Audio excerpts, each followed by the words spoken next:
3 থেকে 4 মাস ম্যাক্সিমাম।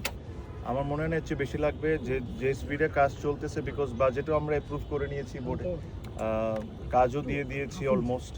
কিছু process maintain করতে হয়, প্রসেসটা তারা মেনটেন করছে। এই ভিতরে ইন্টারনাল কাজ তো আমরা নিজেরাই করে নিতে পারবো, যেখানে তো একটা সেট আপ ছিল, ওগুলা ভেঙে চড়ে ডিজাইনিংও হয়ে গেছে মোটামুটি সব কিছু। সো আশা করি আমাদের বাংলাদেশকে যারা রিপ্রেজেন্ট করেছেন তাদের জন্য একটা ফিক্সড জায়গা হয়ে গেল।